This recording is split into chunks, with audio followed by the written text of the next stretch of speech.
경기도 외곽, 오래된 시장 골목 끝자락에 30년 넘게 자리를 지켜온 목욕탕이 하나 있었다. 간판에는 이제 반쯤 벗겨진 페인트로 은하탕이라는 세 글자가 적혀 있었고, 그 위로 붉은 벽돌을 쌓아 올린 굴뚝이 하늘을 향해 곱게 뻗어 있었다. 새벽마다 그 굴뚝에서 하얀 연기가 피어오르면 골목 사람들은 그제야 하루가 시작되었다는 것을 알았다. 목욕탕의 주인은 이순자였다. 67의 나이에도 그녀는 매일 새벽 4시면 눈을 떴다. 시아버지 때부터 이어온 보일러실의 낡은 화구 앞에 쪼그려 앉아 장작에 불을 붙이는 일이 그녀의 하루 중 가장 먼저 하는 일이었다. 불씨가 붙고 연기가 굴뚝을 타고 오르기 시작하면 순자는 그제야 허리를 펴고 이마에 땀을 훔쳤다. 은하탕은 3대를 이어온 곳이었다. 시아버지가 처음 문을 열었고 남편이 그 뒤를 이었으며 5년 전 남편이 세상을 떠난 뒤로는 순자가 홀로 이 자리를 지키고 있었다.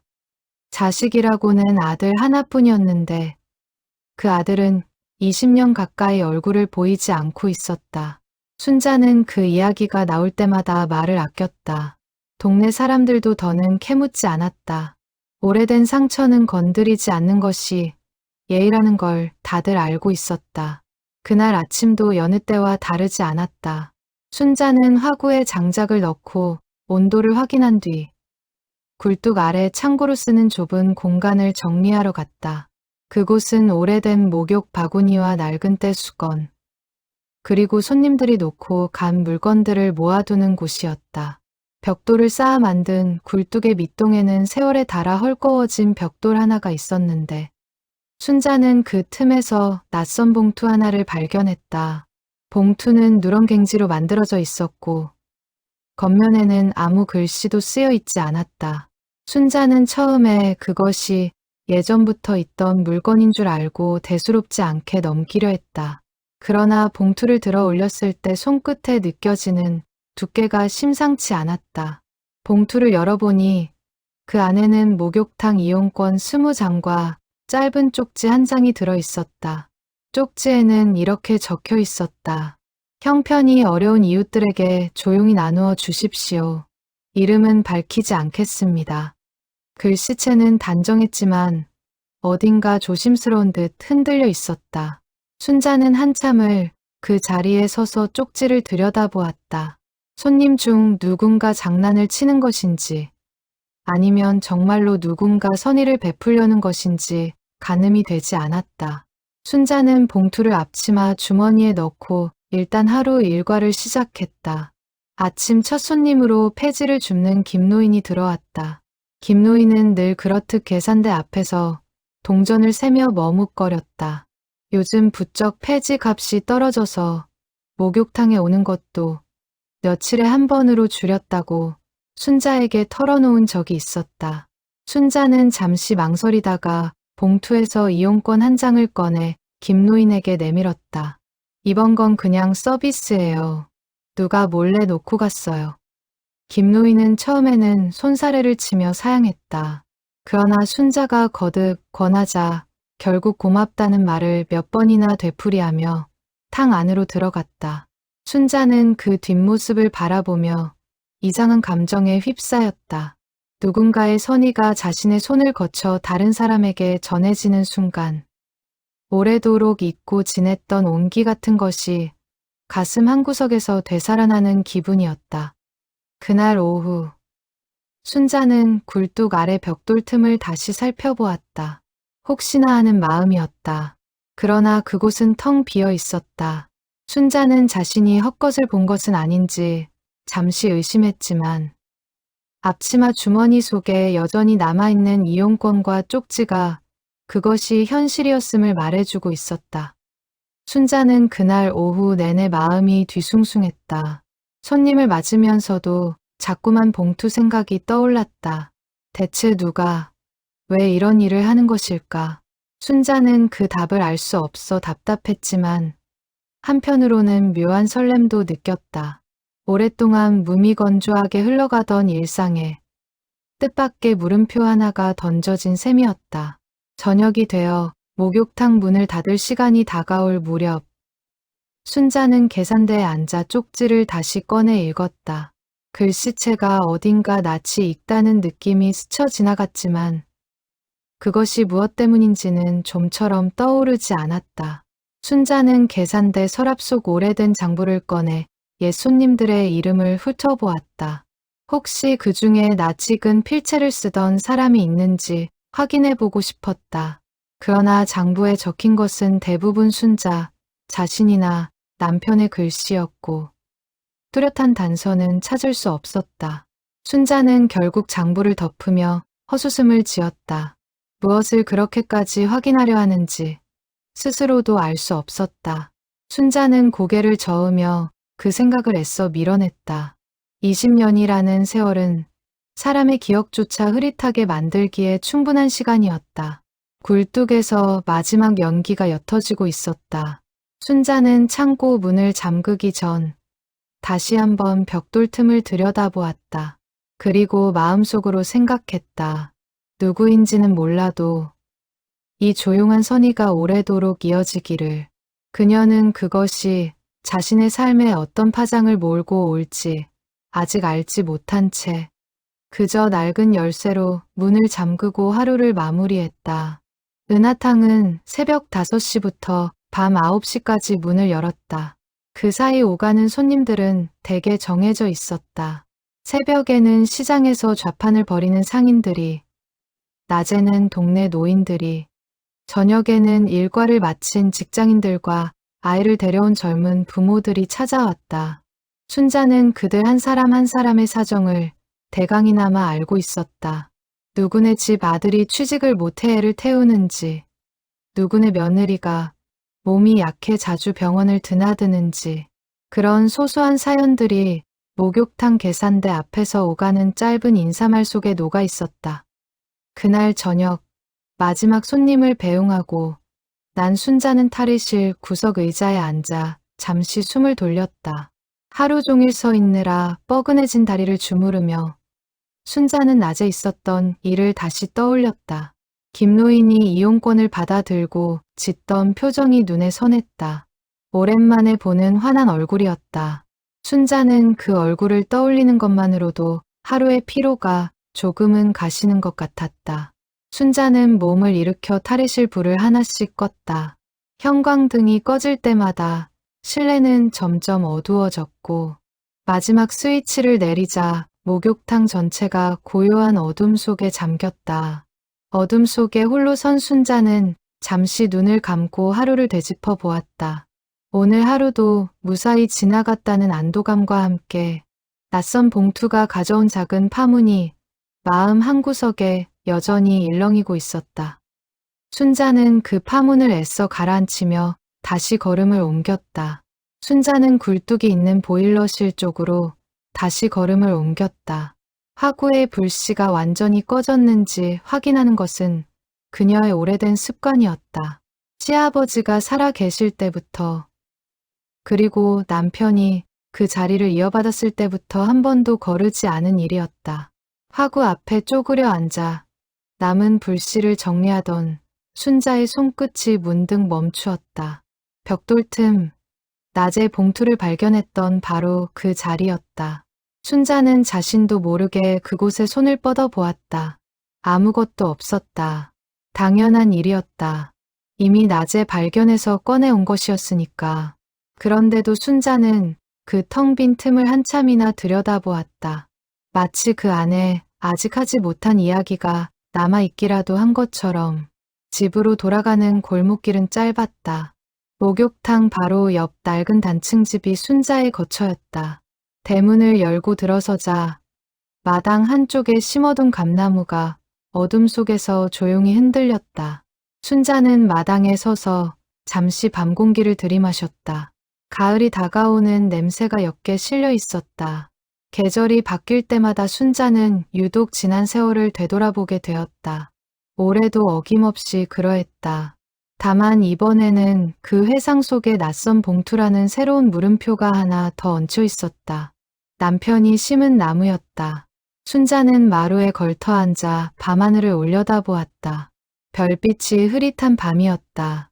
문득 20년 전 아들이 마지막으로 이 마당을 가로질러 대문을 나서던 순간이 떠올랐다. 그날 아들의 등에 대고 아무 말도 하지 못했던 자신이 오늘 난 낯선 봉투 하나로 인해 자꾸만 떠올랐다. 순자는 방으로 들어가 불도 켜지 않은 채 오랫동안 앉아 있었다. 낮에 받은 쪽지를 손에 쥔 채로였다. 어둠 속에서 손끝으로 종이의 결을 매만지며 순자는 그 글씨체가 어디서 본 듯한 느낌을 떨치지 못했다. 그러나 그것이 무엇인지 확신할 수 없었기에 순자는 그저 마음 한구석에 작은 물음표 하나를 남겨둔 채 잠자리에 들었다. 그날 밤 순자는 오랜만에 아들의 얼굴을 꿈에서 보았다. 20해 전 집을 나서던 그날의 뒷모습이었다.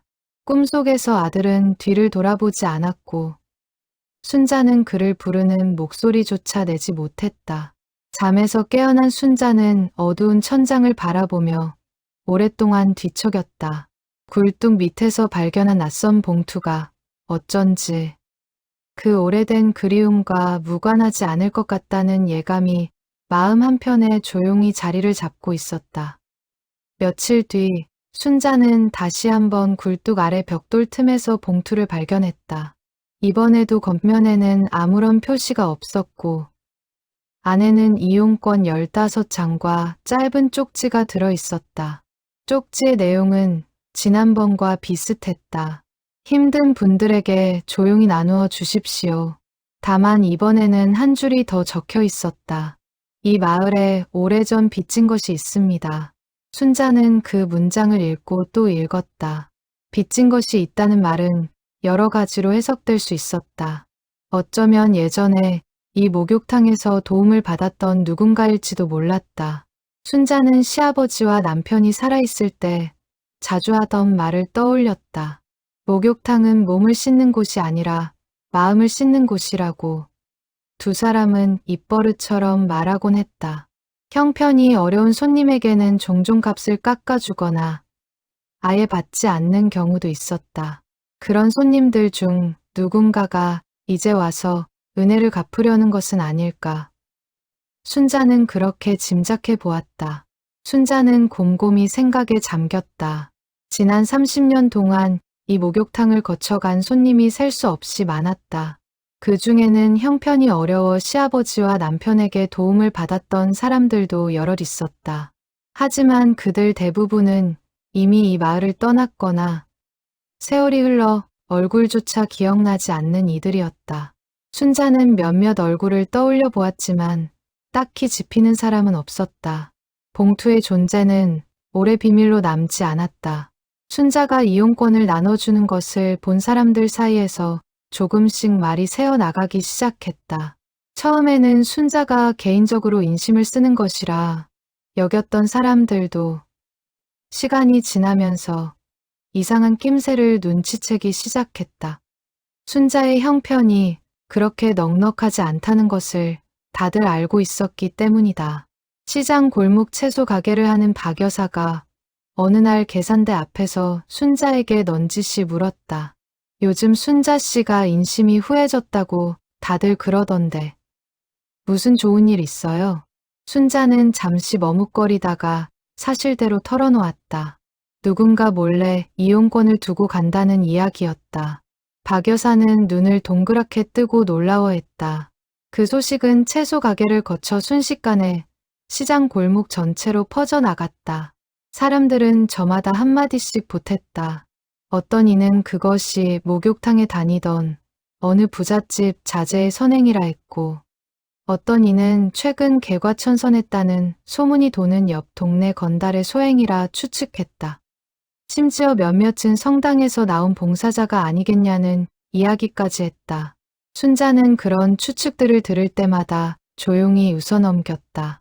그러나 마음 한구석에는 여전히 풀리지 않는 의문이 남아 있었다. 쪽지의 글씨체였다. 순자는 밤마다 쪽지를 꺼내 불빛 아래 비추어 보곤 했다. 어딘가 익숙한 느낌이었지만 그것이 누구의 글씨인지는 좀처럼 확신할 수 없었다. 순자는 쪽지를 서랍 깊숙한 곳에 소중히 보관해 두었다.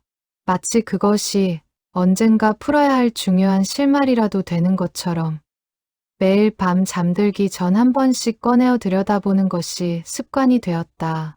종이의 결과 잉크의 번짐, 그리고 글씨를 눌러 쓴 힘의 세기까지. 순자는 그 모든 것을 마음에 새기듯 살폈다. 그 사이 두 번째 수혜자가 나타났다. 편의점에서 야간 아르바이트를 하며 혼자 5살배기 딸을 키우는 젊은 엄마 정미였다. 정미는 낮에 아이를 어린이집에 보내고 나면 잠도 제대로 못 잔 채 다시 밤 근무를 나가야 하는 처지였다. 목욕탕에 오는 것은 그녀에게 사치나 다름없었다. 순자는 정미가 계산대 앞에서 동전을 세다가 부족한 금액에 머쓱해하는 것을 여러 번 보아왔다. 그날도 정미는 딸의 손을 잡고 계산대 앞에 섰다. 동전 몇 개가 부족했다. 정미가 미안한 얼굴로 다음에 다시 오겠다고 말하려는 순간 순자가 봉투에서 이용권 2장을 꺼내 내밀었다. 정미의 5살배기 딸은 엄마의 치맛자락을 붙잡고 서서 순자를 빤히 올려다보고 있었다. 아이의 눈은 목욕탕 안쪽에서 들려오는 물소리에 온통 쏠려 있었다. 순자는 그 천진한 얼굴을 보며 마음이 더욱 애틋해졌다. 이거 받아요. 누가 좋은 마음으로 놓고 간 거예요. 정미 씨랑 애기 복수로 쓰면 딱 맞겠네. 정미는 눈시울이 붉어졌다.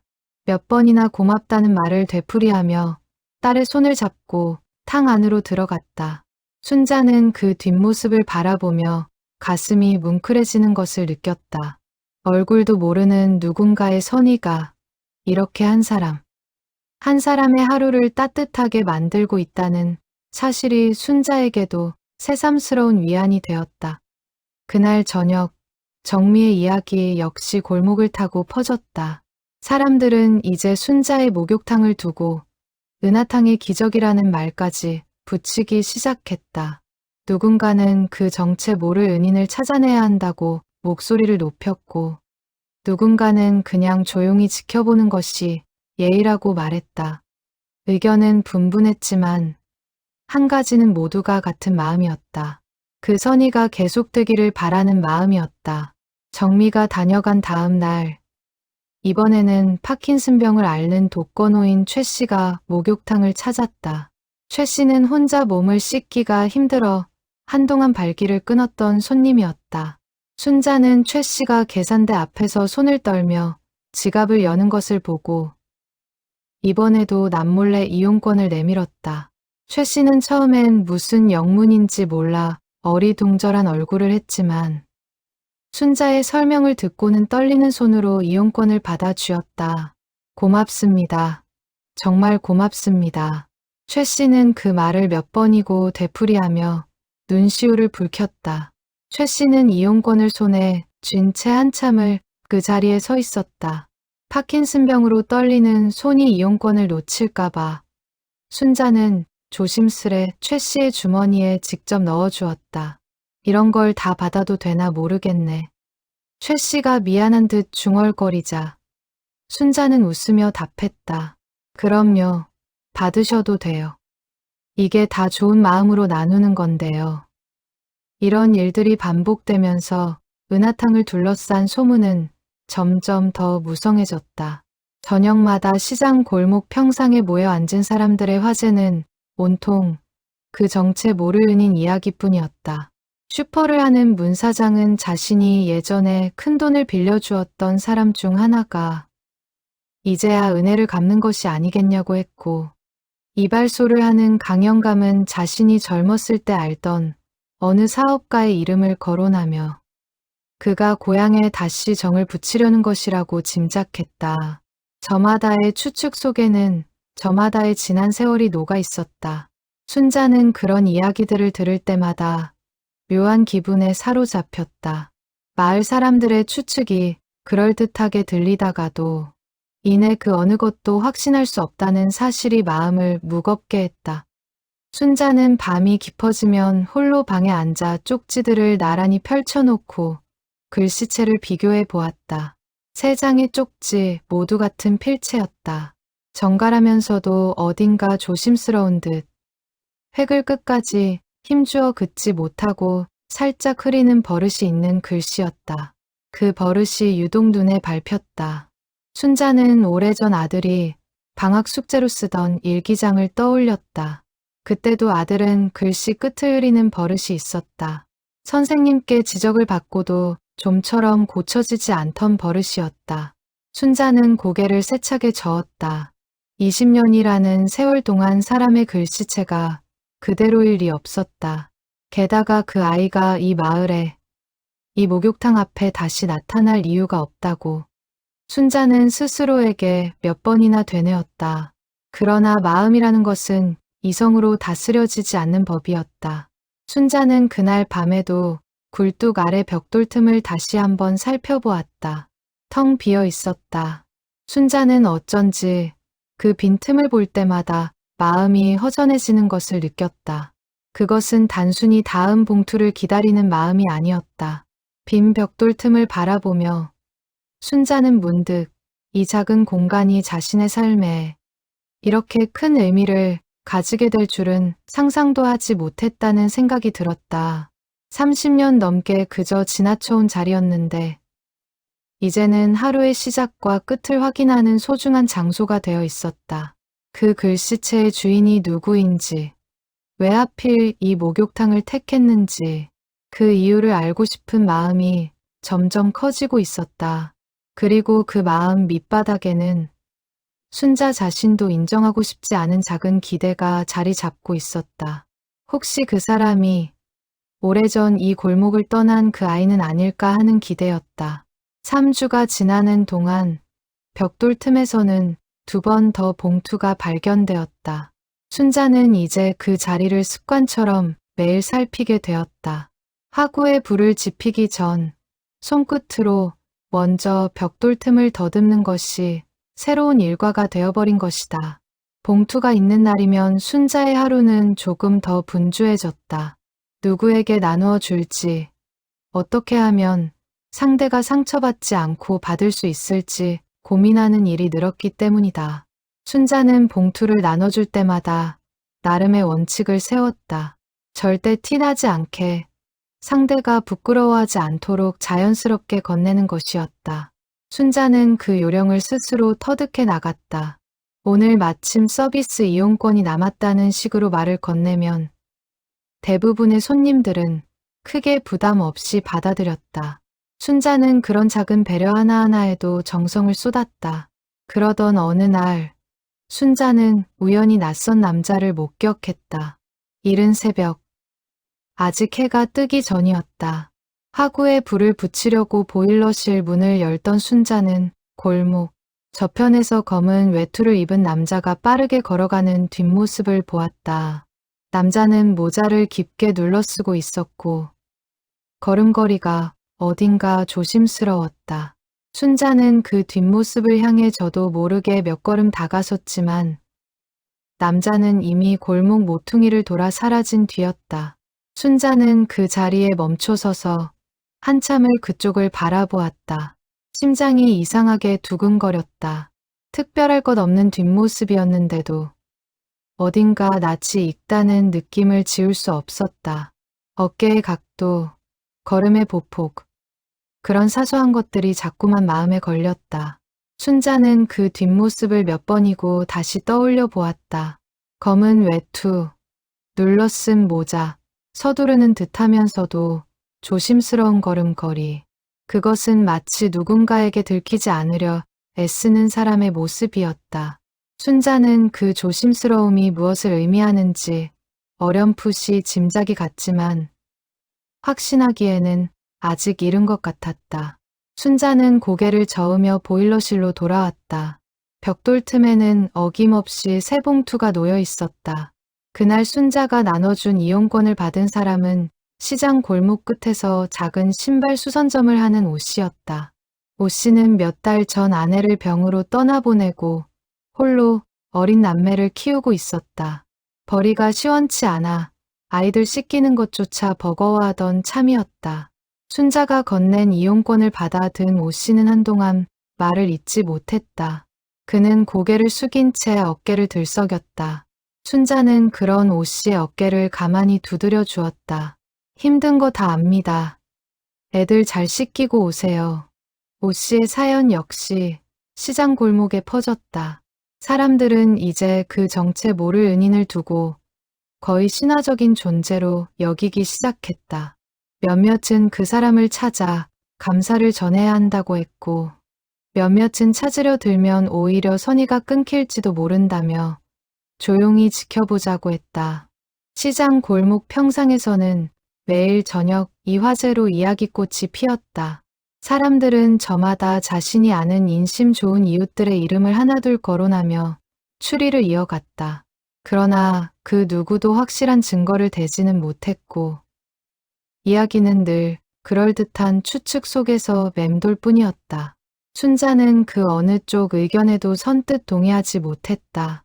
마음 한구석에서는 그 사람을 찾고 싶은 마음이 점점 커지고 있었지만, 동시에 그것이 자신이 짐작하는 그 사람이 아니기를 바라는 마음도 함께 자라고 있었다. 만약 그 사람이 정말 아들이라면 왜 이렇게 숨어서 다녀가는 것일까? 왜 어머니 앞에 당당히 나서지 못하는 것일까? 그런 생각을 할 때마다 순자의 가슴은 답답하게 조여왔다.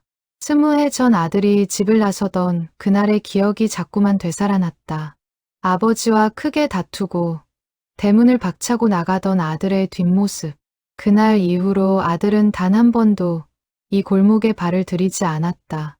아버지의 장례식에도 오지 않았다. 순자는 그 사실이 못내 서운했지만 한편으로는 이해도 되었다.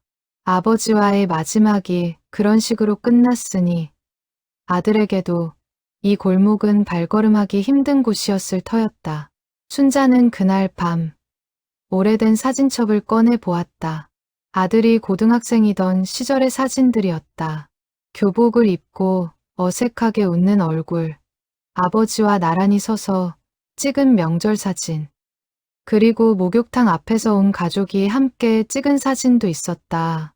사진첩을 넘기던 순자의 손끝이 문득 한 장에서 멈추었다. 아들이 중학생 때 처음으로 나무를 깎아 만든 필통을 들고 찍은 사진이었다. 사진 속 아들은 그 필통을 자랑스럽게 카메라를 향해 내밀고 있었다. 순자는 그 사진을 오래도록 들여다보았다. 그때부터 이미 아들의 손끝에는 남다른 재능이 깃들어 있었던 것이다. 사진 속 아들은 지금보다 훨씬 앳된 얼굴로 카메라를 향해 웃고 있었다. 순자는 손끝으로 사진 속 아들의 얼굴을 어루만졌다. 지금은 어떤 얼굴을 하고 있을까? 어떤 모습으로 살아가고 있을까? 순자는 알 길이 없었다. 사진첩을 덮으며 순자는 다짐했다. 만약 정말로 그 아이가 맞다면 이번에는 놓치지 않겠다고. 20해 전처럼 아무 말도 못하고 뒷모습만 바라보는 일은 다시 만들지 않겠다고. 순자는 그렇게 마음을 다잡으며 다음번에 벽돌 틈에서 봉투를 발견하는 순간을 놓치지 않기로 결심했다. 그날 밤 순자의 잠자리는 유난히 뒤척임이 많았다. 다음 날 아침, 순자는 평소보다 1시간 일찍 일어났다. 아직 어둠이 채 가시지 않은 시각이었다. 순자는 대문 앞에 서서 골목 양쪽을 번갈아 살폈다. 인기척은 없었다. 순자는 목욕탕으로 걸음을 옮기며 스스로도 우스운 생각이라고 자책했다.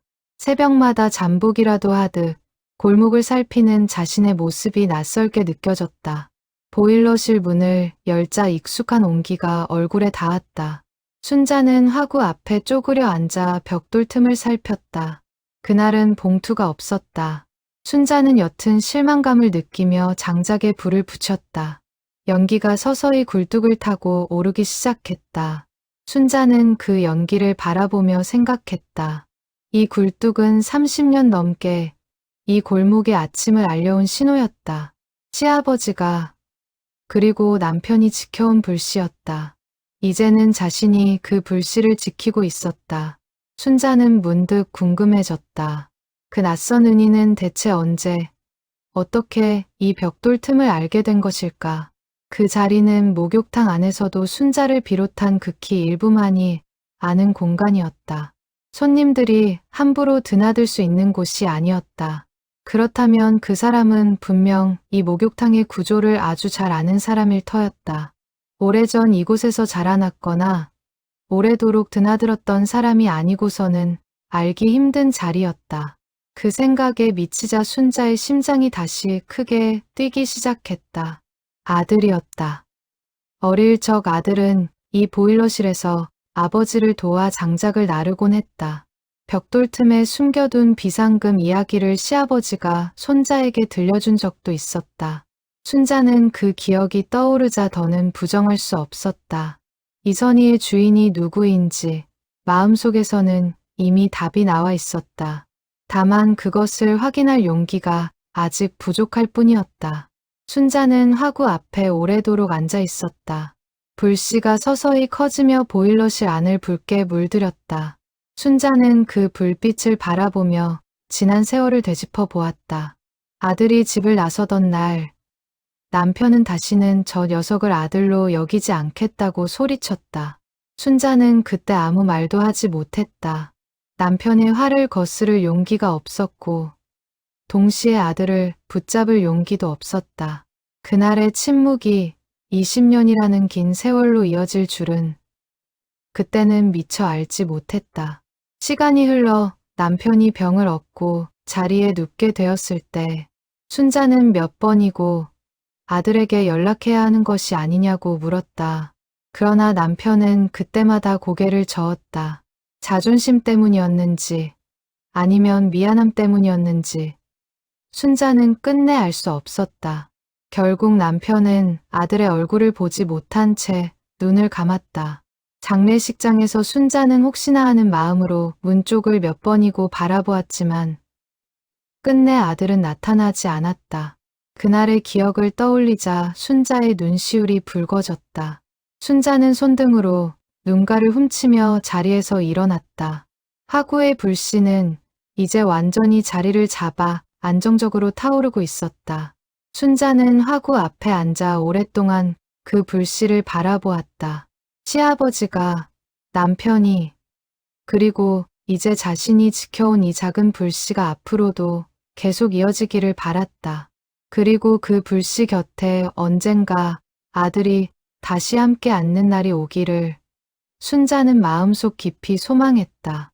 굴뚝 위로 피어오르는 연기를 바라보며 순자는 오늘 하루도 무사히 시작되기를, 그리고 언젠가는 이 모든 의문의 답을 직접 마주할 수 있기를 조용히 바랐다.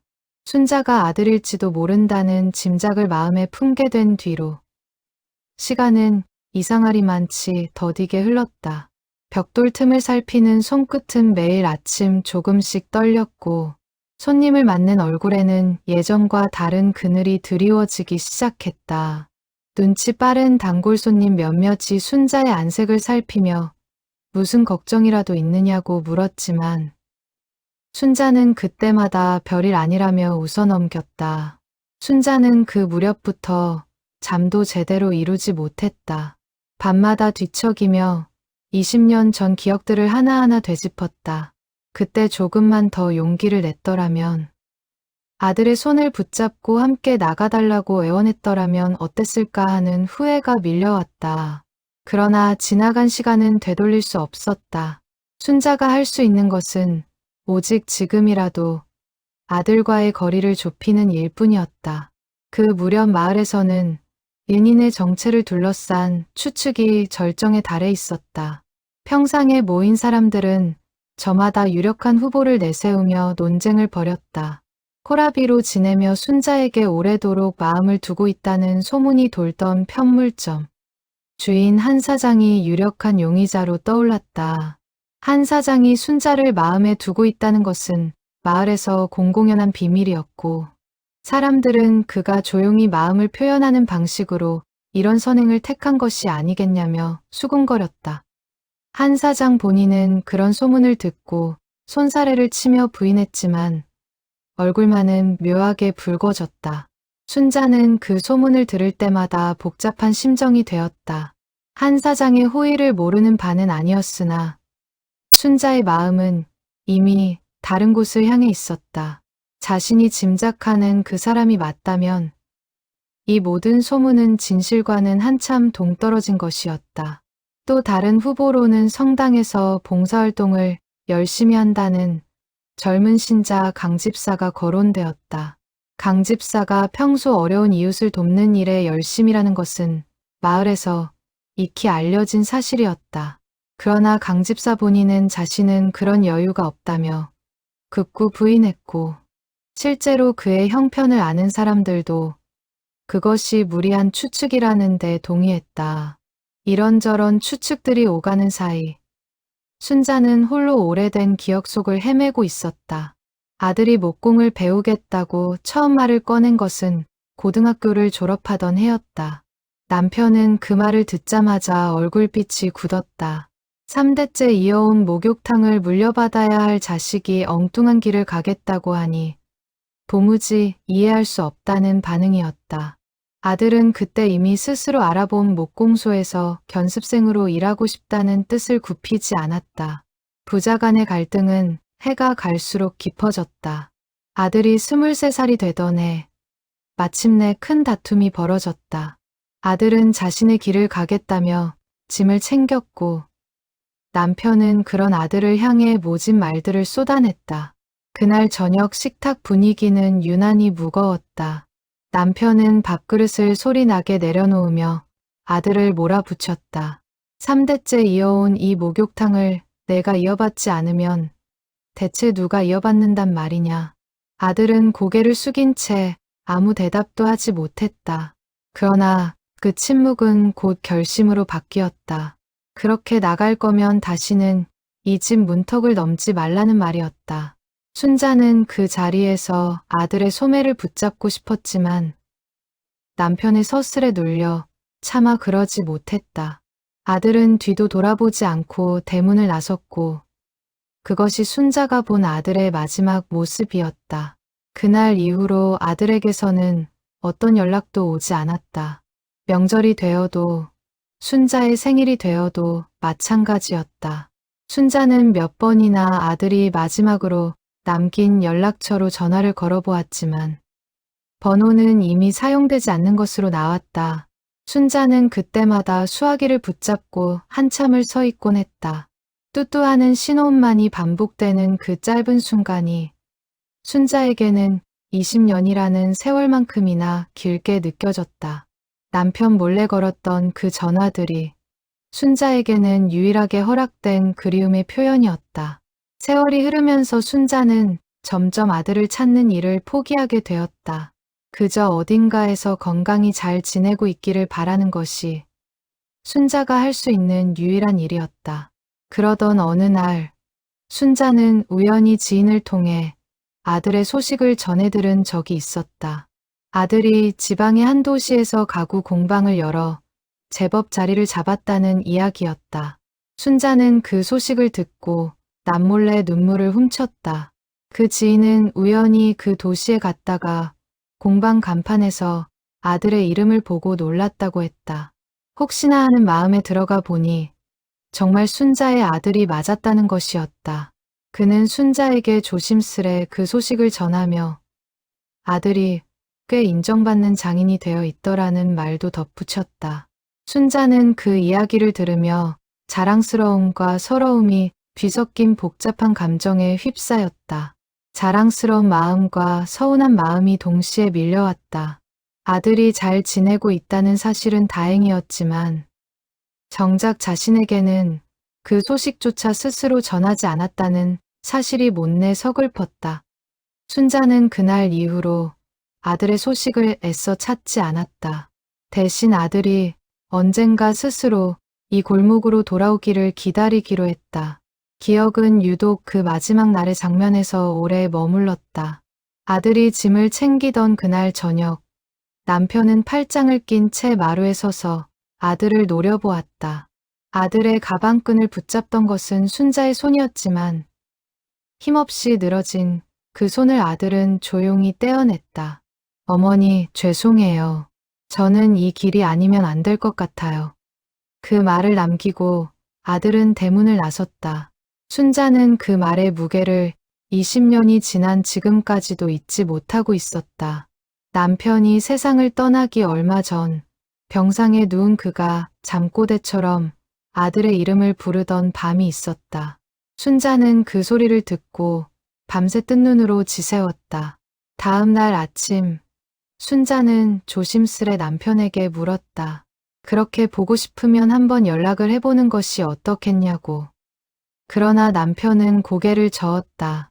이제 와서 무슨 낯으로 연락을 하겠냐며 그저 눈을 감았다. 순자는 그때 남편의 눈가에 맺힌 물기를 보았지만 못 본 척 자리를 피했다. 그것이 순자가 남편에게서 본 유일한 후회의 흔적이었다. 남편의 장례를 치르던 사흘 동안 순자는 상주 자리에 홀로 앉아 조문객을 맞았다.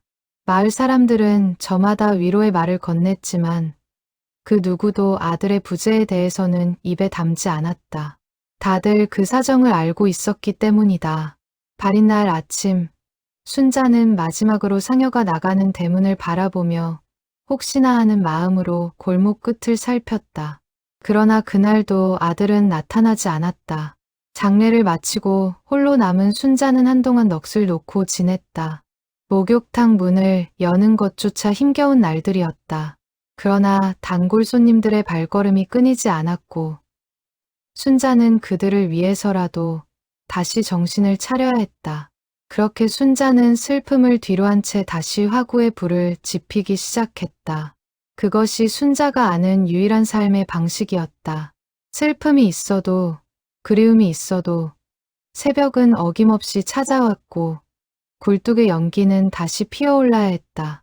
그리고 이제 굴뚝 아래 벽돌 틈에서 발견되는 낯선 봉투들이 어쩌면 그 기다림에 대한 답일지도 모른다는 생각이 순자의 마음을 조금씩 뒤흔들고 있었다.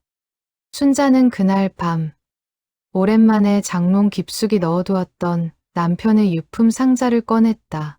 상자 안에는 남편이 평생 써온 낡은 수첩과 몇 장의 사진, 그리고 오래된 편지 한 통이 들어 있었다. 수첩을 펼치자 남편의 투박한 글씨로 목욕탕 운영에 관한 기록들이 빼곡히 적혀 있었다. 그 사이사이에는 짧은 일기 같은 메모도 섞여 있었다. 태호 녀석 잘 지내고 있으려나. 그런 짧은 문장 하나가 순자의 눈에 들어왔다. 남편은 그렇게 매일 마음속으로나마 아들을 그리워하고 있었던 것이다. 순자는 그 문장을 손끝으로 어루만지며 오래도록 눈을 떼지 못했다. 순자는 그 편지를 처음 보는 것이었다. 봉투 겉면에는 아들의 이름이 적혀 있었다. 순자는 떨리는 손으로 봉투를 열어보려다가 이내 손을 멈추었다. 이것은 남편이 아들에게 남기고 싶었던 마지막 말일 것이었다. 그것을 자신이 먼저 열어보는 것이 옳은 일인지 순자는 쉽게 판단할 수 없었다.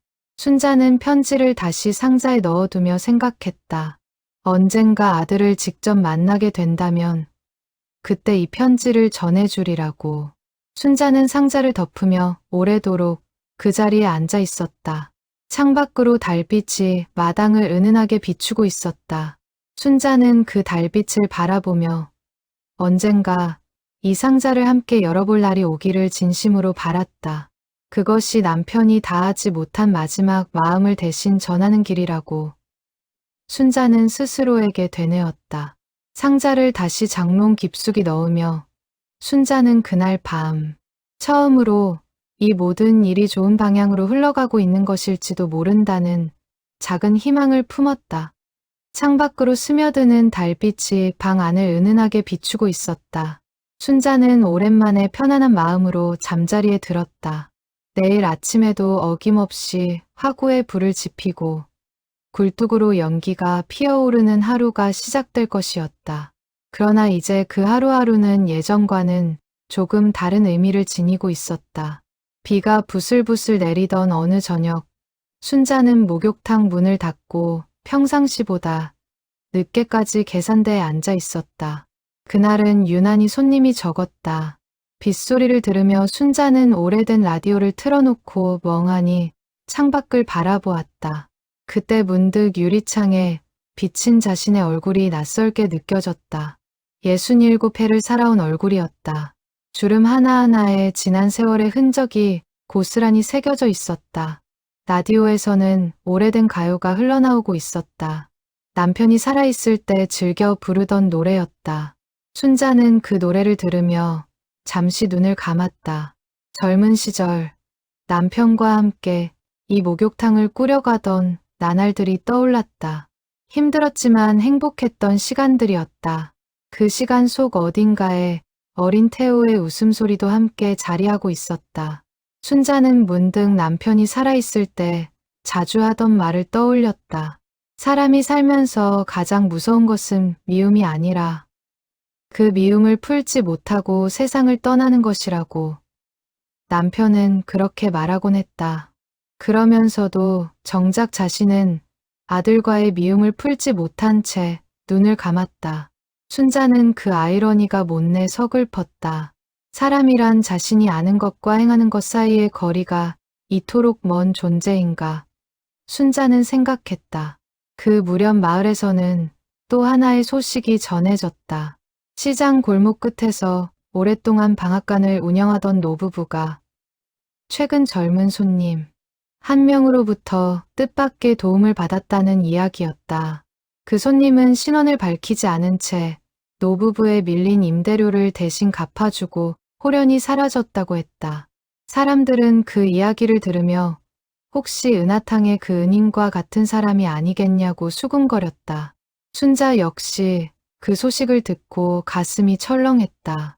만약 정말 같은 사람이라면 그는 이제 이 마을 전체를 돌며 조용히 선의를 베풀고 있는 것이었다. 순자는 그 소식을 확인하고 싶은 마음에 직접 방앗간을 찾아갔다. 노부부는 반가운 얼굴로 순자를 맞았다.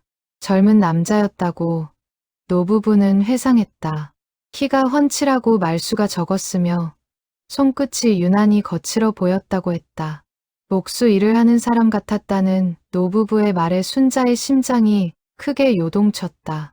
목수라는 말이 순자에게는 다른 어떤 단서보다도 결정적으로 다가왔다. 순자는 집으로 돌아오는 길 내내 그 말을 곱씹었다. 목수, 손끝이 거친 젊은 남자, 말수가 적은 사람. 그것은 순자가 기억하는 아들의 모습과 정확히 겹쳐졌다. 아들은 어릴 적부터 손으로 무언가를 만드는 일을 유난히 좋아했다. 나무를 깎아 작은 새를 만들어 순자에게 선물하던 어린 시절의 아들이 떠올랐다. 그때부터 이미 아들의 손끝에는 목수의 재능이 깃들어 있었던 것인지도 몰랐다. 순자는 그날 밤 마음을 굳게 먹고 굴뚝 아래 벽돌 틈 근처에 작은 표시를 남겨두기로 했다. 벽돌 틈 옆 나무 기둥에 눈에 잘 띄지 않는 곳에 작은 손수건을 매듭지어 걸어두었다. 어릴 적 아들이 좋아하던 색깔의 손수건이었다. 손수건을 걸어두며 순자의 손은 가늘게 떨렸다. 이것이 부질없는 짓일지도 모른다는 두려움과 혹시라도 통할지 모른다는 희망이 동시에 마음을 채웠다. 순자는 손수건 매듭을 몇 번이고 고쳐매며 마음을 다잡았다. 만약 그 사람이 정말 아들이라면 이 손수건을 보고 무언가를 느낄지도 모른다는 기대에서였다. 순자는 그것이 유치한 방법이라는 것을 알면서도 달리 할 수 있는 일이 없었다. 며칠 뒤 순자는 다시 벽돌 틈에서 봉투를 발견했다. 그런데 이번에는 평소와 다른 점이 있었다. 봉투 옆에 순자가 걸어두었던 손수건이 조심스레 접힌 채 놓여 있었던 것이다. 순자는 그것을 보는 순간 다리에 힘이 풀려 그 자리에 주저앉을 뻔했다. 그 며칠 동안 순자는 매일 아침 벽돌 틈으로 달려가다시피 했다. 손수건이 그대로 걸려 있는지, 혹시 사라지지는 않았는지 확인하는 것이 하루의 시작이었다. 그러다 마침내 손수건이 접힌 채 놓여 있는 것을 발견한 순간, 순자는 그동안 억눌러왔던 감정이 한꺼번에 터져나오는 것을 느꼈다. 손수건이 그 자리에 그대로 접혀 놓여 있다는 것은 그 사람이 손수건을 알아보았고 그것이 자신을 향한 어머니의 신호라는 것을 눈치챘다는 뜻이었다. 순자는 떨리는 손으로 손수건을 집어들었다. 그리고 봉투 안에 쪽지를 꺼내 읽었다. 이번 쪽지에는 평소보다 조금 더 긴 글이 적혀 있었다. 어머니, 아직은 때가 아닌 것 같습니다. 조금만 더 시간을 주십시오.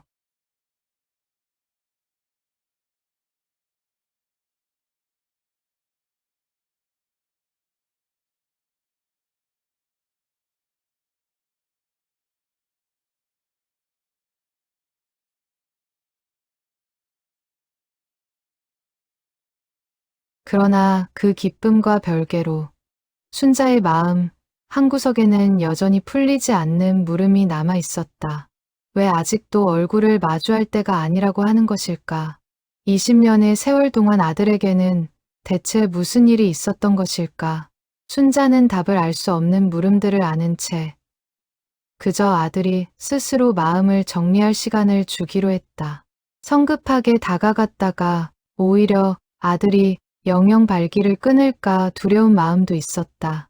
며칠 뒤 순자는 우체국에서 소포를 붙이고 오는 길에 방앗간 노부부를 다시 만났다.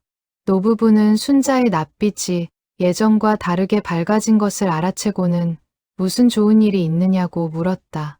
순자는 그저 웃음으로 답을 대신했다. 아직은 누구에게도 이 이야기를 온전히 털어놓을 수 없었다. 아들이 정말로 자신 앞에 나타날 때까지는 이 비밀을 혼자만의 것으로 간직하고 싶은 마음이었다. 그날 저녁, 순자는 오랜만에 남편의 산소를 찾았다. 비가 그친 뒤라 산길은 촉촉하게 젖어 있었다. 순자는 봉분 앞에 앉아 오랫동안 마음속의 이야기를 풀어놓았다. 여보, 그 아이가 돌아오려나 봐요. 아직 얼굴은 못 봤지만 마음은 이미 돌아온 것 같아요. 순자는 그렇게 중얼거리며 눈시울을 붉혔다. 바람이 불어와 산소 주변의 풀잎을 흔들었다. 순자는 그것이 마치 남편이 자신의 말에 답하는 것처럼 느껴졌다. 산에서 내려오는 길, 순자는 마음이 한결 가벼워진 것을 느꼈다. 아직 완전한 화해는 아니었지만 적어도 시작은 이루어지고 있었다. 순자는 굴뚝 아래 그 작은 벽돌 틈이 이제는 단순한 물건을 주고받는 장소가 아니라 모자 간의 오래된 침묵을 깨는 통로가 되어가고 있음을 실감했다. 그 실감은 순자의 발걸음마다 옅은 미소로 번져 나왔다. 남편의 기일이 다가오고 있었다.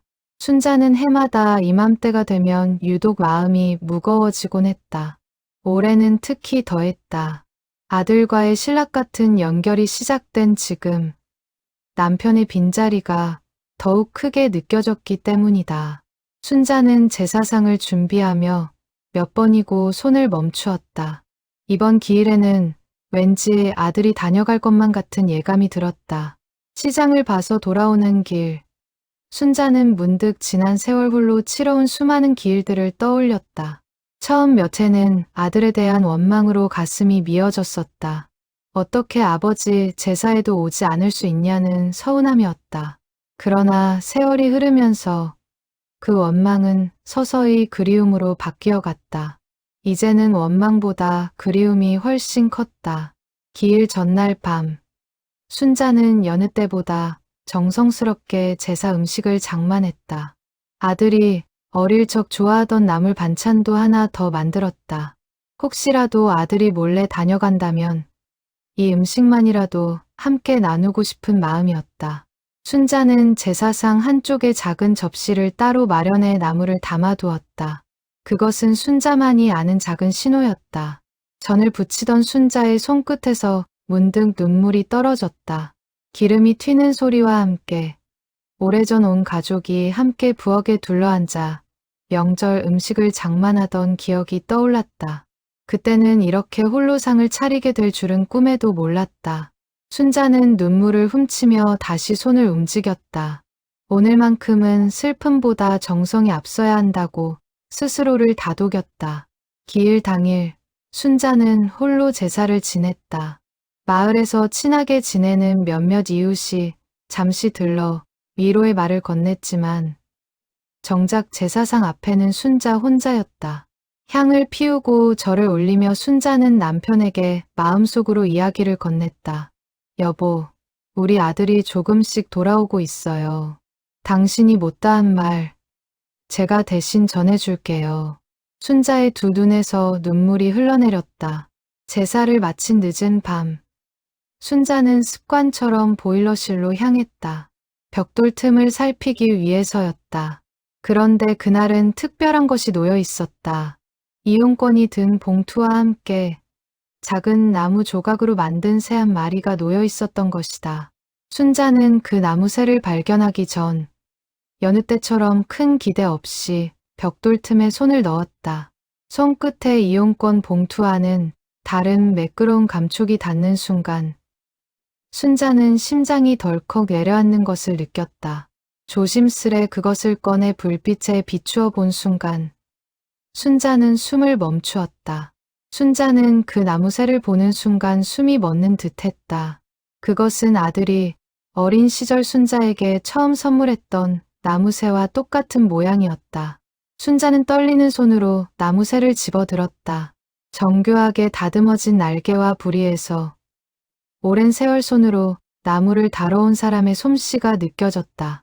순자는 그 자리에 주저앉아 나무새를 가슴에 품고 오래도록 흐느꼈다. 아들이 오늘이 아버지의 기일이라는 것을 알고 있었다는 뜻이었다. 그리고 이 나무새는 말로 다하지 못한 아들의 마음이 담긴 선물이었다. 순자는 나무새를 조심스레 살펴보았다. 깃털 하나하나가 세밀하게 표현되어 있었고 눈매에는 살아있는 듯한 생기가 깃들어 있었다. 순자는 문득 이 나무새를 만드는 아들의 모습을 상상해 보았다. 어느 조용한 밤, 홀로 작업대 앞에 앉아 조심스레 끌질을 하고 있었을 아들의 뒷모습이 눈에 선했다. 그 모습을 떠올리는 것만으로도 순자의 가슴은 다시 뭉클해졌다. 이것을 만들기 위해 아들이 얼마나 많은 밤을 새웠을지 순자는 감히 헤아릴 수조차 없었다. 손끝이 야무진 것은 어릴 때부터였지만 이렇게까지 섬세한 솜씨를 갖추기까지 아들이 걸어왔을 길고 외로운 길이 눈에 선했다. 봉투 속 쪽지에는 짧은 글이 적혀 있었다. 아버지, 죄송합니다. 이제야 이렇게 인사를 드립니다. 순자는 그 문장을 몇 번이고 읽으며 눈물을 훔쳤다. 20년 동안 가슴에 묻어두었던 죄책감이 이 짧은 문장 안에 고스란히 담겨 있었다. 순자는 그 마음을 누구보다 잘 이해할 수 있었다. 자신 역시 같은 죄책감을 안고 살아왔기 때문이다. 순자는 쪽지를 나무새와 함께 곱게 싸서 안방 서랍에 넣어두었다. 이제 그것들은 순자에게 세상에서 가장 소중한 물건이 되었다. 순자는 밤마다 그 서랍을 열어 나무새와 쪽지를 꺼내보며 아들이 조금씩 자신에게 다가오고 있다는 사실에 위안을 얻었다. 다음 날 아침, 순자는 나무새를 계산대 위에 조심스레 올려두었다. 손님들이 오갈 때마다 그것을 바라보며 마음을 다잡았다. 이제 조금만 더 있으면 아들의 얼굴을 직접 마주할 수 있을 것 같았다. 손님들 중 몇몇은 계산대 위 나무새를 보고 어디서 났느냐고 묻기도 했다. 순자는 그때마다 그저 웃으며 좋은 분이 주셨다고만 답했다. 아직은 이 이야기를 온전히 풀어놓을 때가 아니었다. 순자는 그 비밀을 소중히 품은 채 하루하루를 조금씩 더 기대에 차서 보내고 있었다. 순자는 그날의 소소한 일과 속에서도 마음 한편에 늘 그 기대를 품고 지냈다. 그러나 그 기대와 함께 두려움도 자라났다. 만약 아들을 만나게 되었을 때 자신이 어떤 말을 해야 할지 순자는 알 수 없었다. 미안하다는 말로는 부족할 것 같았고 그렇다고 아무 말도 하지 않을 수는 없었다. 순자는 밤마다 아들에게 할 말을 마음속으로 되뇌어 보았지만 막상 그 순간이 오면 아무 말도 나오지 않을 것 같은 불안감이 가시지 않았다. 그 무렵 마을에서는 또 다른 소식이 전해졌다. 시장 골목 인근 작은 재래시장에서 오랫동안 방치되어 있던 공룡 정자가 누군가에 의해 말끔히 수리되었다는 이야기였다. 낡은 지붕을 새로 얹고 부서진 기둥을 교체한 솜씨가 예사롭지 않았다고 목격자들은 입을 모았다. 순자는 그 소식을 듣고 확신했다. 아들이 이 마을 곳곳에 자신의 손길을 남기며 조용히 돌아올 준비를 하고 있다는 것을. 순자는 그날 오후 정자를 직접 보러 나섰다. 새로 얹은 지붕널에서는 아직 마르지 않은 나무 냄새가 옅게 풍겼다. 정자 주변에는 벌써 몇몇 노인들이 모여 앉아 장기를 두고 있었다. 좋구먼. 이렇게 튼튼하게 고쳐놓으니 앉을 맛이 나네. 한 노인이 그렇게 말하며 새로 짜인 나무 기둥을 손으로 쓸어보았다. 기둥 하나하나를 손으로 쓸어보던 순자는 문득 기둥 아랫부분에 작게 새겨진 표식을 발견했다. 눈에 잘 띄지 않을 만큼 작은 나무심 모양의 조각이었다. 순자는 그것이 낯설지 않았다. 어린 시절 아들이 자신이 만든 물건에 늘 남기던 표식이었다. 나무십 하나로 자신의 이름 첫 글자를 대신하던 아들만의 오랜 습관이었다. 순자는 그 자리에 서서 한참 동안 표식을 들여다보았다. 이제는 의심의 여지가 없었다. 아들은 이 마을 곳곳을 다니며 자신이 할 수 있는 방식으로 속죄하고 있었다. 어려운 이웃에게는 목욕탕 이용권을, 낡은 시설에는 자신의 손재주를, 그리고 어머니에게는 나무로 깎은 작은 새 한 마리를. 순자는 그 모든 것이 결국 하나의 마음에서 비롯되었음을 깨달았다. 미안하다는 말을 차마 입 밖으로 꺼내지 못하는 아들이 대신 손으로 그 마음을 전하고 있는 것이었다. 정자에서 돌아오는 길. 순자는 잠시 걸음을 멈추고 하늘을 올려다보았다. 구름 사이로 저녁놀이 붉게 번지고 있었다. 순자는 그 노을을 바라보며 생각했다. 사람의 마음이라는 것은 이렇게 더디게, 그러나 결코 멈추지 않고 흘러가는 것이로구나. 20년이라는 긴 세월도 결국은 이렇게 조금씩 다시 이어지고 있었다. 순자의 발걸음은 한결 가벼웠다. 이제 그녀에게 남은 일은 단 하나였다. 아들이 스스로 문을 두드릴 때까지 조급해하지 않고 기다려주는 것. 그리고 그 문이 열리는 날, 오래도록 담아두었던 말들을 남김없이 전하는 것. 순자는 그날을 위해 마음의 준비를 하기 시작했다. 매일 밤 잠들기 전, 순자는 아들에게 하고 싶은 말들을 마음속으로 하나씩 정리해 두었다.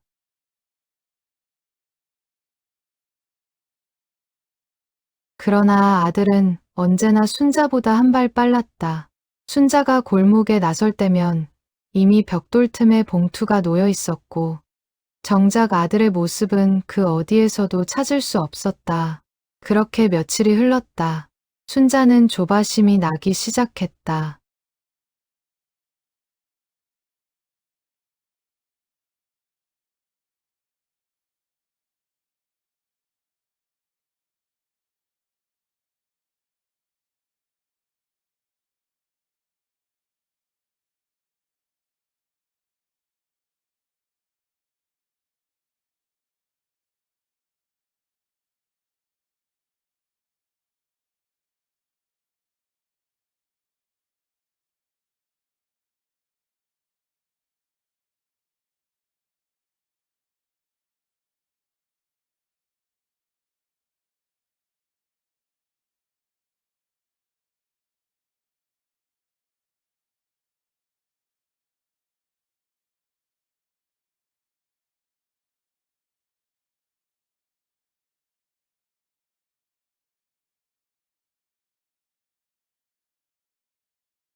태호는 조심스럽게 봉투를 열어 편지를 꺼냈다.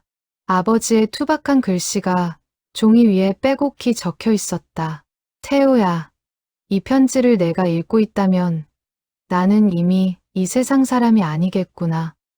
미안하다는 말을 그렇게 하고 싶었는데 끝내 하지 못하고 떠나는구나.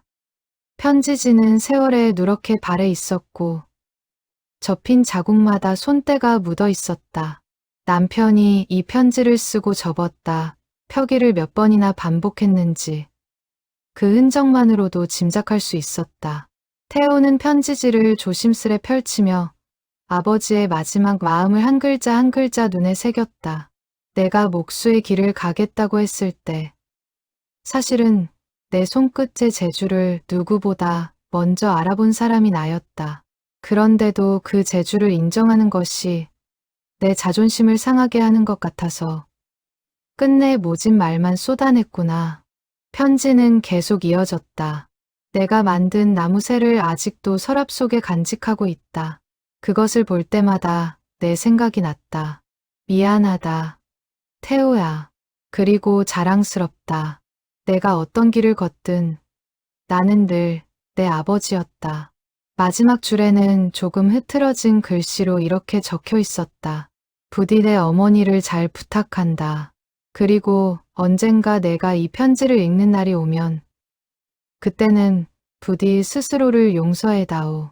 태호는 편지를 읽어 내려가며 소리 없이 눈물을 흘렸다. 어깨가 들썩였지만 그는 끝까지 편지를 놓지 않고 읽어나갔다. 편지를 다 읽은 태호는 한참 동안 아무 말도 하지 못했다. 순자는 그런 아들의 어깨를 가만히 감싸 안았다. 아버지도 다 알고 계셨어. 다만 표현하는 방법을 모르셨을 뿐이야. 태호는 어머니의 품에 안겨 오랫동안 참아왔던 울음을 터뜨렸다. 20년 동안 가슴에 묻어두었던 죄책감과 그리움이 그 편지 한 장으로 인해 본물 터지듯 쏟아져 나왔다. 순자는 아들의 등을 오래도록 쓸어주었다. 어릴 적 넘어져 울던 아들을 달래던 손길 그대로였다. 세월이 흘러 아들은 어느새 어른이 되어 있었지만 어머니 품에 안겨오는 그 모습만큼은 어릴 때와 다르지 않았다. 순자는 그 사실이 못내 안쓰러우면서도 한편으로는 이렇게라도 아들의 눈물을 받아줄 수 있다는 것에 감사했다. 한참을 울고 난 태호는 눈물을 닦으며 어머니에게 말했다. 어머니, 저 이제 여기서 살고 싶어요. 공방도 이쪽으로 옮기고 어머니 목욕탕 일도 도와드리고 싶어요. 순자는 그 말을 듣는 순간 가슴이 벅차올라 아무 말도 할 수 없었다. 그저 아들의 손을 꼭 붙잡고 고개를 끄덕일 뿐이었다.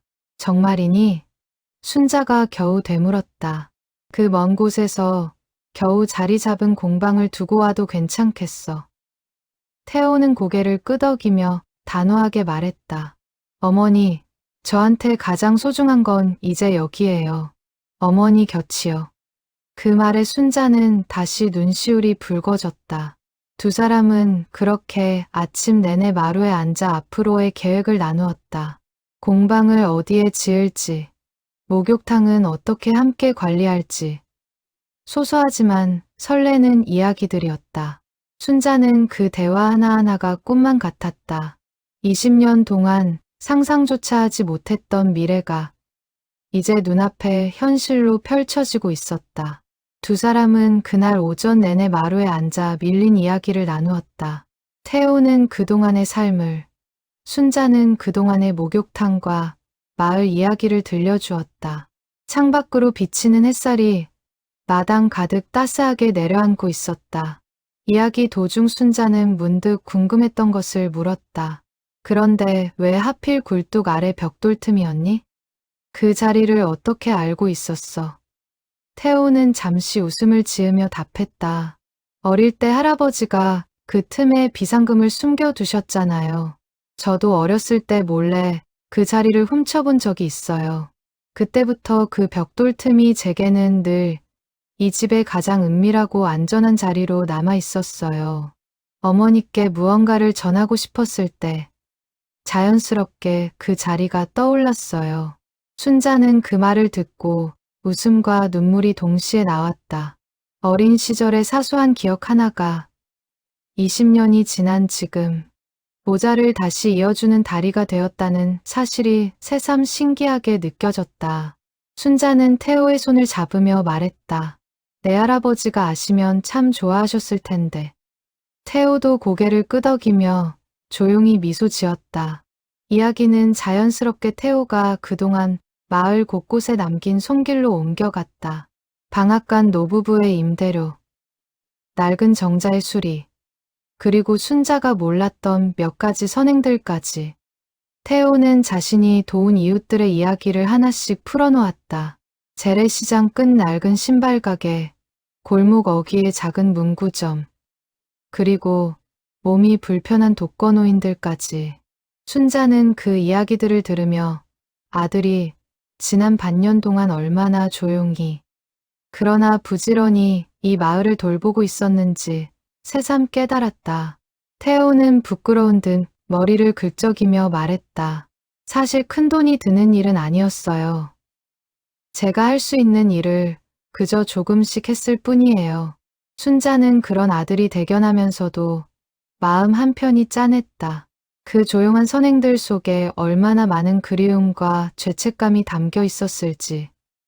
순자는 누구보다 잘 알 수 있었다.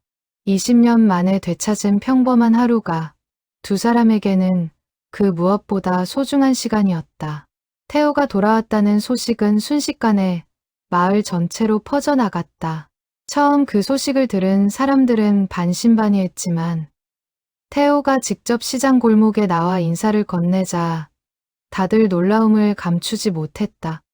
그토록 궁금해하던 정체 모를 은인이 다름 아닌 순자의 아들이었다는 사실에 마을 사람들은 저마다 감탄사를 쏟아냈다. 세상에 이런 일이 다 있나? 사람들은 저마다 그렇게 말하며 고개를 절레절레 흔들었다. 채소 가게 박 여사는 순자의 손을 붙잡고 눈물까지 글썽였다. 세상에 그렇게 애타게 찾던 사람이 바로 아들이었다니. 순자 씨, 정말 다행이에요. 박 여사는 그렇게 말하며 순자를 꼭 끌어안았다. 그동안 얼마나 마음고생이 심했을지 나도 옆에서 보면서 마음이 아팠어요. 이발소 강영감도 태호의 어깨를 두드리며 반가움을 표했다. 자네가 그 은인이었다니 어쩐지 손끝 야무진 게 보통 솜씨가 아니다 했어. 편물점 한 사장은 조금 멋쩍은 얼굴로 두 사람을 축하했다. 그동안 자신이 은인으로 오해받았던 것에 대해 웃으며 농담을 건네기도 했다. 나는 순자 씨 마음을 얻으려고 그런 게 아니라고 그렇게 말했는데도 다들 안 믿어주더라니까요. 그 말에 순자와 태우 그리고 주변 사람들 모두 오랜만에 크게 웃음을 터뜨렸다. 한 사장은 진심으로 두 사람의 재회를 기뻐하며 순자의 어깨를 다독였다. 이제야 순자 씨 얼굴이 좀 펴진 것 같아 나도 마음이 놓이네요. 태호도 그런 한 사장에게 고개를 숙이며 감사 인사를 전했다. 그동안 어머니를 챙겨주셔서 감사합니다. 어르신. 가장 감격스러워한 것은 그동안 태호의 도움을 받았던 이웃들이었다. 특히 마을의 어르신들은 태호를 볼 때마다 손을 붙잡고 놓지 못했다. 다들 저마다의 방식으로 감사를 표현했는데 어떤 이는 직접 담근 김치를 들고 왔고 어떤 이는 손수 뜬 목도리를 선물하기도 했다. 태호는 그 소박한 선물들을 하나하나 소중히 받으며 이 마을에 돌아오기를 정말 잘했다는 생각을 몇 번이고 되뇌었다. 폐지를 줍던 김노인은 태호의 손을 붙잡고 몇 번이나 고맙다는 말을 되풀이했다. 자네 덕분에 이 늙은이가 몇 달은 따뜻하게 씻었네. 정말 고맙네. 김노인은 그렇게 말하며 태호의 손을 놓지 못했다. 늙은이 눈에 자네가 아들처럼 보이는구먼. 앞으로도 잘 부탁하네. 편의점에서 일하는 정미도 딸의 손을 잡고 찾아와 감사 인사를 전했다. 아이가 아직도 그날 목욕탕에서 즐거웠던 기억을 이야기한다며 정미는 눈시울을 붉혔다. 신발 수선점의 오씨 역시 태호를 찾아와 고마움을 표했다. 아내를 떠나보내고 힘들었던 시기에 받은 도움이 얼마나 큰 힘이 되었는지 모른다며 오씨는 태호의 손을 굳게 잡았다. 태호는 그런 인사를 받을 때마다 손사래를 치며 겸연쩍어했다. 큰일도 아닌데 이렇게까지 인사를 받으니 오히려 제가 부끄럽습니다. 그의 말에서는 진심 어린 겸손함이 묻어났다. 오씨는 두 남매의 손을 잡고 서서 연신 고개를 숙였다. 그때 그 이용권 덕분에 애들이 얼마나 좋아했는지 몰라요. 오랜만에 아빠 노릇 제대로 한 것 같아서 저도 그날 참 마음이 놓였습니다. 태호는 아이들의 머리를 쓰다듬으며 환하게 웃었다. 파킨슨병을 앓는 최 씨도 딸의 부축을 받고 목욕탕을 찾아왔다. 최 씨는 떨리는 손으로 태호의 손을 잡으며 말했다. 자네 같은 젊은이가 있다는 게 이 늙은이한테는 큰 위안이었어. 정말 고맙네. 태호는 최 씨의 손을 마주 잡으며 고개를 숙였다. 오히려 제가 감사드려야죠. 어르신들 덕분에 저도 용기를 낼 수 있었어요. 마을 사람들은 하나둘 순자와 태호의 재회 소식을 들으며 그동안 저마다 품고 있던 걱정과 안타까움을 내려놓았다. 오랫동안 홀로 목욕탕을 지켜온 순자를 안쓰럽게 여기던 이웃들이었기에 이 재회는 단순히 한 가정의 경사를 넘어온 마을의 기쁨이 되었다. 시장 골목 곳곳에서는 이 훈훈한 소식이 화제에 올랐고 사람들은 저마다 축하 인사를 준비하기 시작했다. 마을 사람들은 이 모든 이야기를 들으며 저마다 감동에 젖었다. 그동안 정체 모를 은인을 찾아내려 애썼던 시간들이 이제는 훈훈한 추억으로 남게 되었다. 사람들은 순자와 태호, 모자의 재회를 진심으로 축복해 주었다. 시장 골목에서는 자연스럽게 작은 잔치가 열리기도 했다. 평상 위에는 마을 사람들이 저마다 가져온 음식들이 하나둘 쌓였다. 박 여사가 무친 나물, 강영감이 손수, 부친 전, 문 사장이 사온 막걸리까지 소박하지만 정성 가득한 상차림이었다. 사람들은 술잔을 부딪히며 순자와 태호의 앞날을 축복했고 그 화기애애한 분위기 속에서 오랜만에 온 마을이 하나로 어우러졌다. 평상의 음식을 나눠 먹으며 사람들은 오랜만에 온 마을이 하나가 된 듯한 훈훈함을 만끽했다. 그날 저녁 순자와 태호는 나란히 앉아 잔치의 여운을 즐겼다. 태호는 어머니에게 조심스레 말을 꺼냈다.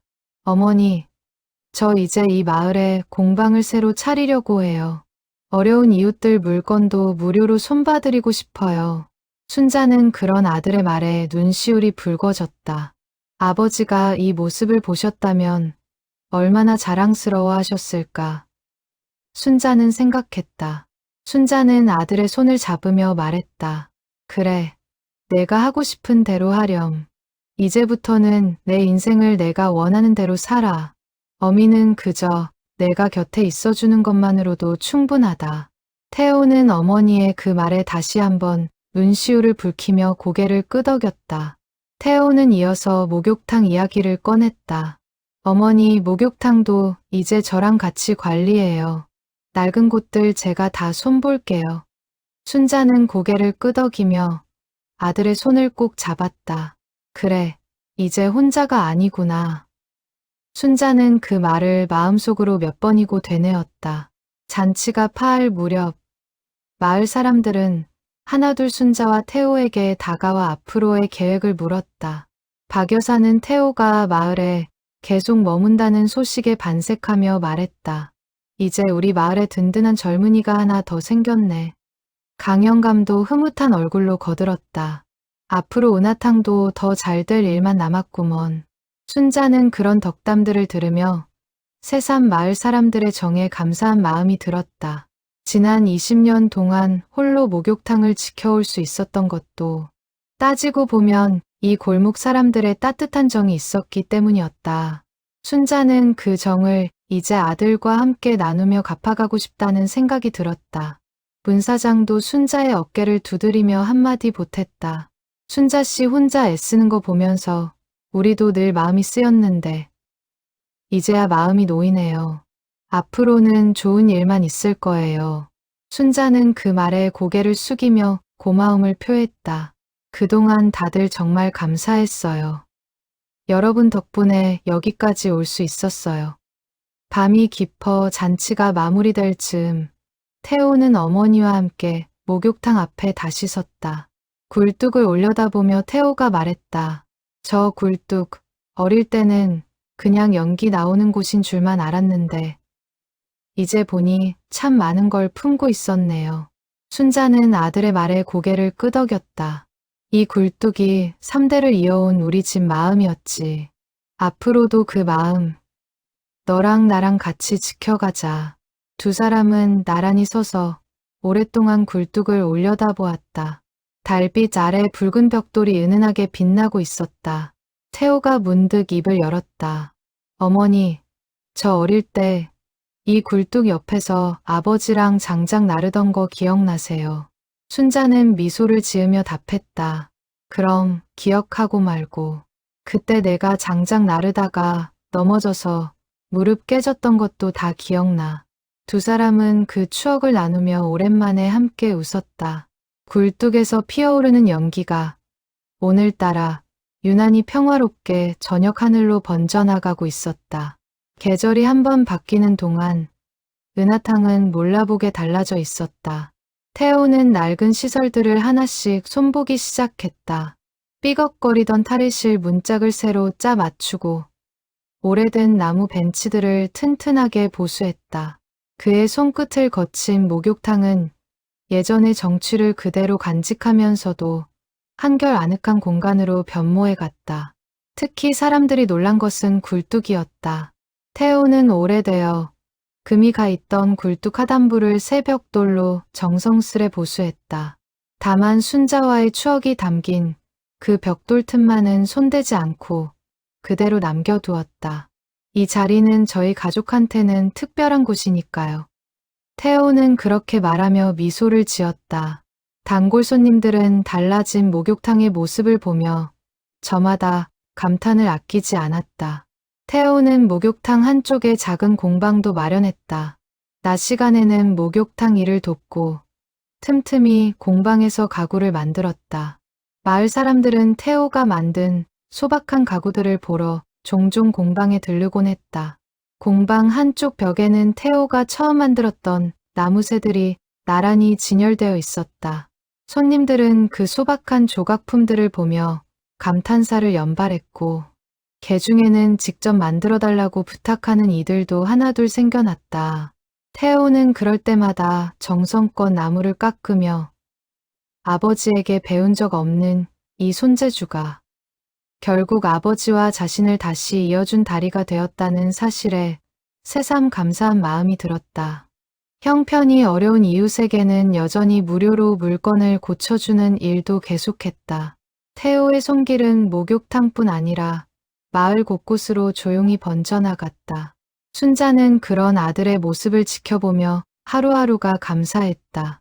새벽마다 함께 화구에 불을 지피는 시간이 순자에게는 무엇과도 바꿀 수 없는 소중한 일과가 되었다. 태호는 이제 순자보다 먼저 일어나 불씨를 준비해두는 날이 많아졌다. 어머니, 오늘도 불 잘 붙었어요. 태호의 그 말 한마디에 순자는 매일 아침 벅찬 행복을 느꼈다. 가끔 화구 앞에 나란히 앉아있노라면 순자는 문득 시아버지와 남편이 함께 지켜온 이 자리에 이제 아들이 그 자리를 이어받았다는 사실이 새삼 벅차게 느껴졌다. 3대에 이어 4대까지 이 작은 불씨가 끊이지 않고 이어지고 있었다. 그것은 단순한 목욕탕의 명맥을 넘어 한 가족의 사랑이 대를 이어 흐르고 있다는 증거였다. 굴뚝 아래 벽돌 틈은 이제 더 이상 비밀스러운 신호를 주고받는 자리가 아니었다. 대신 그 자리에는 작은 나무 상자가 놓였다. 태호가 직접 짜서 만든 것이었다. 상자 겉면에는 정성스럽게 새긴 글씨가 있었다. 나누는 마음, 이어지는 온기. 태호가 어머니와 상의해서 정한 문구였다. 상자를 처음 매달던 날, 순자는 오래도록 그 앞에 서서 감회에 젖었다. 몇 달 전만 해도 이 자리는 순자에게 두려움과 설렘이 뒤섞인 자리였다. 낯선 봉투를 발견할 때마다 심장이 내려앉았고 그 정체를 알 수 없어 밤잠을 설치기도 했다. 그런데 이제는 그 모든 불안이 사라지고 오직 따뜻한 확신만이 남아 있었다. 순자는 상자 뚜껑을 조심스레 열어보며 아들에게 말했다. 이제 여기가 우리 집에서 제일 좋은 자리가 됐네. 상자 안에는 형편이 어려운 이웃을 위한 이용권이 항상 채워져 있었다. 이제는 숨어서 전할 필요가 없었다. 순자와 태호가 함께 당당하게 이어가는 선행이었다. 마을 사람들은 이 나무 상자를 두고 은하탕의 온정함이라 불렀다. 누구든 형편이 어려운 이웃을 알게 되면 조용히 그 이야기를 순자나 태호에게 전했고 두 사람은 상자 속 이용권을 그들에게 건넸다. 선의는 더 이상 한 사람의 몫이 아니라 온 마을이 함께 나누는 마음이 되어갔다. 늦가을 어느 날 순자와 태호는 함께 남편의 산소를 찾았다. 태호는 아버지의 봉분 앞에 자신이 만든 작은 나무 조각을 올려두었다. 아버지가 좋아하시던 모양의 나무새였다. 태호는 오랫동안 봉분 앞에 앉아 그동안 하지 못했던 이야기들을 나누었다. 아버지, 저 이제 돌아왔어요. 어머니랑 목욕탕 잘 지키고 있어요. 이제야 이렇게 인사드려서 죄송해요.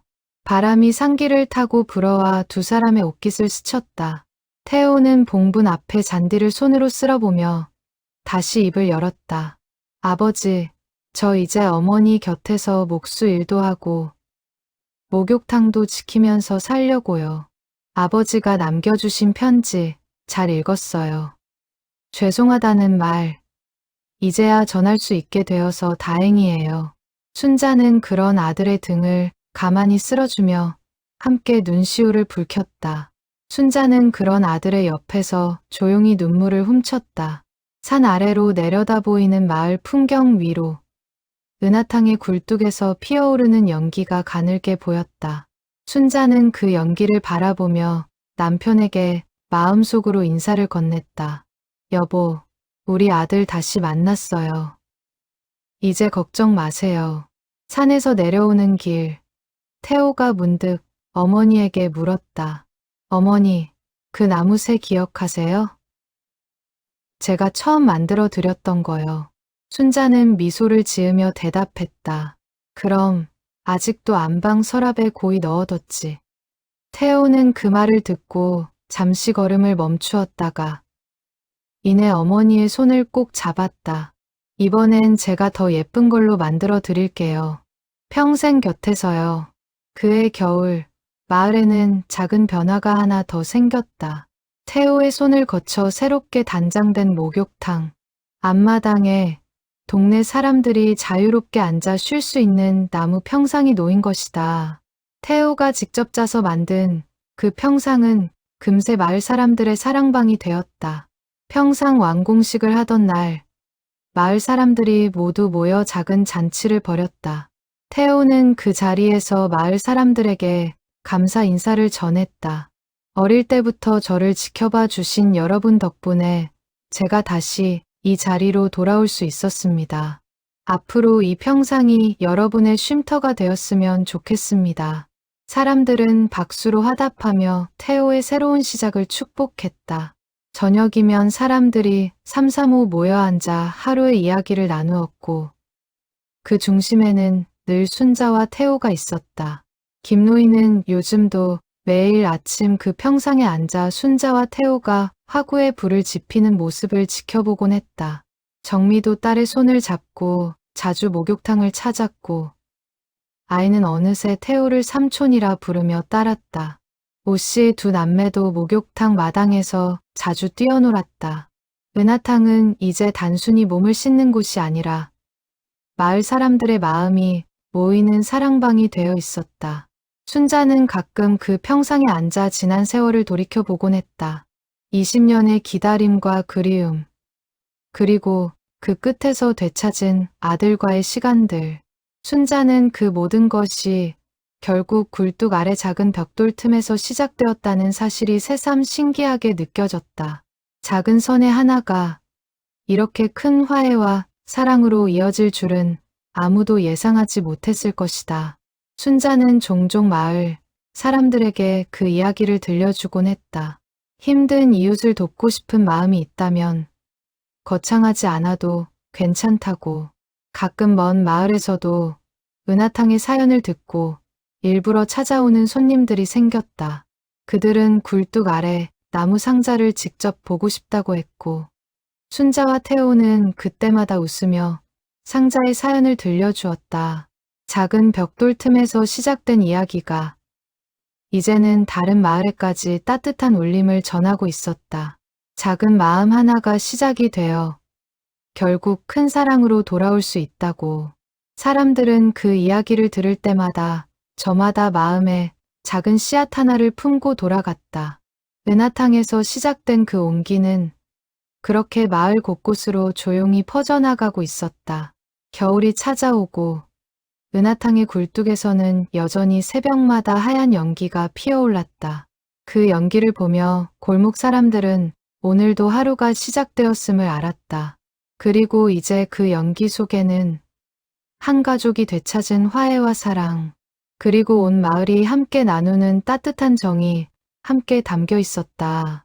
굴뚝 아래 벽돌 틈에서 시작된 익명의 선행은 그렇게 한 사람의 마음에서 온 마을의 마음으로, 그리고 다시 대를 이어갈 사랑으로 조용히 번져나가고 있었다.